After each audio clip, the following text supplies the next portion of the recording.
नमस्कार, Indian public health standard (IPHS) के प्रशिक्षण वीडियो में आपका स्वागत है। वर्ष 2022 में एनएचएसआरसी, स्वास्थ्य और परिवार कल्याण मंत्रालय, भारत सरकार द्वारा Indian public health standard (IPHS) को संशोधित किया है। इसका उद्देश्य देश में लोक स्वास्थ्य सुविधाओं की गुणवत्ता का आंकलन और सुधार करना है। आईपीएचएस मानकों के अनुसार स्वास्थ्य सुविधा का आंकलन करने के लिए एंड्रॉयड मोबाइल आधारित एप्लीकेशन विकसित किया गया है। यह सभी प्रकार की स्वास्थ्य सुविधाओं का मानकों के आधार पर आंकलन करने की सुविधा प्रदान करता है। सबसे पहले हम समझते हैं कि हम इस एंड्रॉयड एप्लीकेशन को इंस्टॉल कैसे करेंगे। यह बहुत आसान तरीका है। जैसे आप अन्य एप्लीकेशन इंस्टॉल करते हैं, वैसे ही आपको गूगल प्ले स्टोर पर जाना है और ओडी के कलेक्ट एप्लीकेशन सर्च करके इंस्टॉल करना है। जब आप एप्लीकेशन खोलेंगे, पहली स्क्रीन पर configure with QR code button press कर आपको दिया गया क्यूआर कोड स्कैन करना है। क्यूआर कोड स्कैन होते ही आईपीएचएस एप्लीकेशन आपके सामने होगी। यहाँ पर स्टार्ट न्यू फॉर्म फोल्डर का चयन करते ही यह 4 बिंदु आपके सामने होंगे।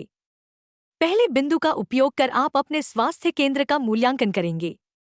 दूसरे बिंदु का उपयोग कर प्रस्तुत किए गए मूल्यांकन का स्कोर फैसिलिटी असेसमेंट रिपोर्ट से प्राप्त कर सकते हैं। तीसरे बिंदु में सभी प्रकार के स्वास्थ्य केंद्र के खाली फॉर्मेट प्राप्त किए जा सकते हैं, जिसका उपयोग पेपर पर डाटा संग्रहित करने के लिए कर सकते हैं। चौथे बिंदु का उपयोग कर एप्लीकेशन चलाने में आ रही कठिनाइयों हेतु सहायता प्राप्त कर सकते हैं। अब हम पहले बिंदु का उपयोग कर स्वास्थ्य केंद्र के आंकलन की प्रक्रिया समझेंगे। आंकलन एनआईएन नंबर इंटर करने से प्रारंभ होगा।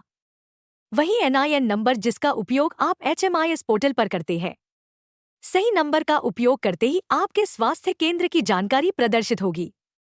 आगामी स्क्रीन पर स्वास्थ्य केंद्र की कैटेगरी एवं सब कैटेगरी का चयन करना होगा, जो बहुत महत्वपूर्ण है, क्योंकि इस चयन से ही आपके स्वास्थ्य केंद्र का प्रश्न समूह निर्धारित होगा।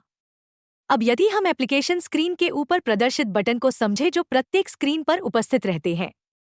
पहला आयताकार बटन हमें आंकलन के दौरान डाटा सेव करने में सहायता करता है। दूसरा तीर और डॉट बटन हमें आंकलन के दौरान विभिन्न प्रश्न समूहों जैसे ड्रग्स, एचआर आदि पर जंप अर्थात सीधे जाने की सुविधा प्रदान करता है।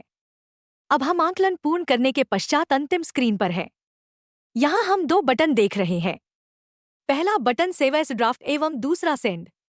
यहाँ अब यह बात समझना जरूरी है कि डाटा सेंड करने के बाद डाटा में कोई परिवर्तन नहीं किया जा सकता, अतः डाटा के पूर्ण सत्यापन के बाद ही डाटा सेंड करें।